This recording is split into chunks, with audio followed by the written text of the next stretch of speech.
அனைவருக்கும் வணக்கம். இன்றைக்கி நம்ம பேசக்கூடிய தலைப்பு என்னன்னு கேட்டிங்கன்னா, இந்த ஒய் பாலா அந்த தம்பி நல்லா அருமையான ஒரு மக்கள் சேவை செய்து கொண்டிருக்கிறார். அவருக்கு இன்றைக்கி இணையதளத்தில் பூராமே பார்த்திங்கன்னா பாராட்டு குவிந்து கொண்டே வருகிறது. அப்போ பாலா நல்லது செய்கிறாரு, தொடர்ந்து சேவை பண்ணுறாரு. அடுத்து ஒரு மருத்துவமனை கட்ட போகிறாரு. அவர் ஒரு பக்கம் பார்த்தீங்கன்னா நம்முடைய புரட்சி கலைஞர் கேப்டன் மாதிரியே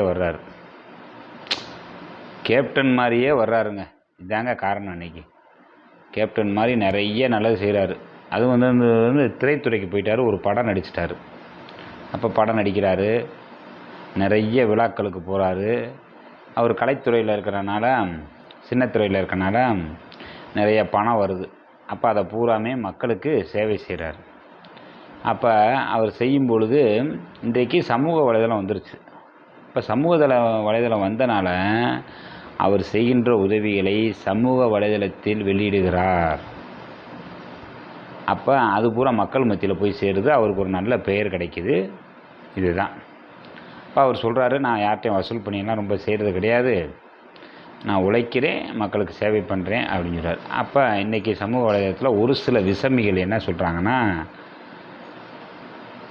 இவர் ஆம்புலன்ஸ் வாங்கி கொடுத்தாரு, அந்த ஆம்புலன்ஸு பூராமே அந்த வருஷம் இந்த வருஷம், இது பழைய வண்டி, டுபாகூர் வண்டி, அந்த வண்டி இந்த வண்டின்னு நிறையா சொல்கிறாங்க. இப்போ ஒரு ஆம்புலன்ஸ் என்பது ஒரு உயிர் காக்கும் ஒரு ஆம்புலன்ஸ். அது எங்கே போகும்னா, ஒரு பக்கத்தில் ஒரு 2 கிலோமீட்டர் 3 கிலோமீட்டர், அவர் பூரா கிராமங்களில் தான் வாங்கி கொடுத்துருக்காரு. ஒரு 2 கிலோமீட்டர் 3 கிலோமீட்டர் போகிறதுக்கு ஒரு ஆத்திர அவசரத்துக்கு ஒரு ஆம்புலன்ஸ்.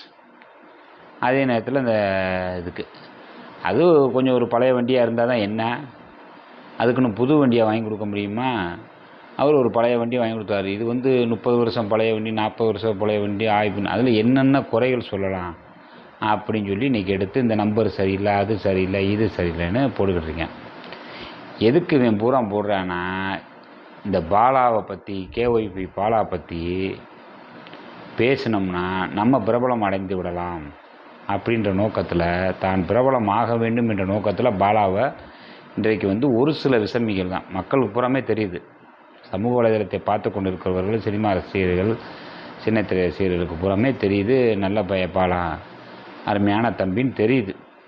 ஆனால் இவங்க ஒரு சில பேர் சேர்ந்துக்கிட்டு ஒரு இதை கிளப்புறேன், இவர் எங்கே அடுத்த ஒரு கேப்டனாக வந்துடுவார் போலையே, இவர் அரசியலுக்கு வந்தால் ஜெயிச்சிடுவார் போலையேன்னு இப்போயே ஒரு சில பேர் அவதூறு கருத்துக்களை அள்ளி விடுறேன் அந்த பாலாவுக்கு எதிராக. இது முற்றிலும் தவறானது.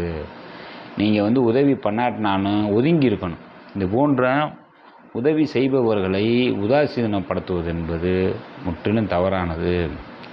இப்போ நாங்கள் சமூக ஆர்வலராக இருக்கிறோம், நாங்கள் போய் இப்படித்தான் ஒரு மக்கள் பணின்னு போனிட்டோம்னா அதில் 2 பேர் வரவே மாட்டேன். அவன் என்ன சொல்லுவான், எதுக்குடா அவங்கெல்லாம் இந்த மாதிரி மக்கள் சேவை பண்ணுறேன், இவனுக்கு 10 கிடைக்கும் போல், இவன் லாப நோக்கம் இல்லாமல் எதுக்கு இந்த மக்கள் பணிக்கு வர்றேன், அப்படி தான் பேசுவேன். 2 பேர் 10 பேர் பாராட்டினா அதில் 2 பேர் இது போன்ற கெடுதல்காரை இருக்கத்தான் செய்வேன்.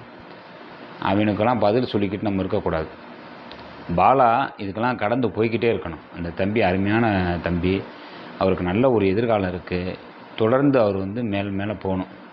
இது போன்ற அல்லு சில்லறைக்கெல்லாம் பதில் கொடுத்துக்கிட்டு நேரத்தை வேஸ்ட் பண்ணக்கூடாது. அவர் ஒரு 4 நாள் கழித்து பதில் சொல்கிறேன்னு சொன்னாராம். அதுக்கு உடனே ஒருத்தன், ஏன்னா 4 நாள் கழித்து பதில் சொல்கிறாரு, 5 நாள் கழித்து பதில் சொல்கிறாரு, உடனே பதில் சொல்ல, ஏன்னா நீ வச்ச வேலைக்காரனா பாலா, பல்வேறு வேலைகள் இருக்கும். பார்த்தீங்கன்னா நல்லது செஞ்சால் அந்த நாட்டில் எவனுமே விட மாட்டாங்க. அதுக்கு 2 பேர் உட்காந்துக்கிட்டு யூடியூப் சேனலில் இவன் சர்வதேச கைக்கூலின்றேன். ஏன்டா இந்த நாட்டில் லஞ்சம் வாங்கிக்கிட்டு ஊழல் பண்ணிக்கிட்டு எம்பிட்டு அரசியல்வாதி என்னென்ன அட்டூழியம் போட்டுக்கிட்டு இருக்கேன், அவனெல்லாம் போய் நீ இந்த மாதிரி உட்காந்து பேசு, அவன் உன்னை பேசிட்டு விட்டுருவானா, வந்துடுவானே நைட்டு பின்னாடியே. அப்போ பாலாவுக்கு பின்னாடி ஆள் இல்லை, இவனை பேசுனா யார் வரப்போகிறா அப்படி நினச்சி தானே நீங்கள் பேசுகிறீங்க. முற்றிலும் தவறு. எங்களை போன்ற சமூக ஆர்வலர் பார்த்து கொண்டே தான் இருக்கிறோம். யார் பாலா அவர்கள் மீது அவதூறு கருத்துக்களை பேசுகிறீங்களோ நீங்கள் பதில் சொல்லி ஆகணும். சட்டப்படி நடவடிக்கை நாங்கள் எடுப்போம். கண்டிப்பான முறையில் அன்பு தம்பி பாலா அவர்கள் மீது அவதூறு கருத்துக்களை அள்ளி எறுபவர்களை நாங்கள் பார்த்து கொண்டிருக்கிறோம். விரைவில் சட்ட போராட்டம் நடத்துவோம், சட்டப்படி புகார் அளிப்போம், உங்கள் மேலே நாங்கள் வழக்கு தொடருவோம். இதை தான் நாங்கள் சொல்ல வரோம். அதனால் சமூக வலைதளம் கிடச்சிருச்சு, யூடியூப்காரன் கூப்பிட்டேன்றதுக்காக வாய்க்கு வந்தபடி பேசக்கூடாது. 4 பேருக்கு நல்லது செய்கிறேன், அவன் விளம்பரப்படுத்தினா என்ன, அவன் பிரபலமானா என்ன, நீ 10 ரூபா கொடுக்க மாட்டேன், அவன் கொடுத்துட்டு 4 பேருக்கு சொல்கிறேன் சொல்லிட்டு போகிறேன், அதை பார்த்து 2 பேர் வருவான்ல இந்த சேவைக்கு, அந்த எண்ணங்கள் கிடையாது. எப்படியாவது இவனை சொல்லி மட்டம் தட்டி இவனை வீட்டில் உட்கார வைக்கணும், இவன் எதுக்கு இது வேலையெல்லாம் செய்கிறான், அதுதான் இவங்களுடைய நோக்கம். இதை கண்டிப்பாக இறைவன் மேலே பார்த்து கொண்டே இருப்பார். அன்பு தம்பி பாலா அவர்கள் திரைப்படத்தில் நடிச்சிருக்காரு. அந்த படம் காந்தி கண்ணாடின்னு வெற்றிகரமாக ஓடிக்கொண்டிருக்கிறது. தொடர்ந்து பல படங்கள் இவருக்கு வாய்ப்பு கிடைக்க வேண்டும். படங்களிலே திரைப்படத்திலே ஒரு மிகப்பெரிய புகழை பெற வேண்டும். அன்பு தலைவர் கேப்டன் அவர்களைப் போல சமூக சேவையில் இவர் இருக்கிறார். மக்கள் சேவையில் இருக்கின்ற காரணத்தினால் இவருக்கு கேப்டன் அவர்கள் அருளாசியோடு நல்லது நடக்க வேண்டும்.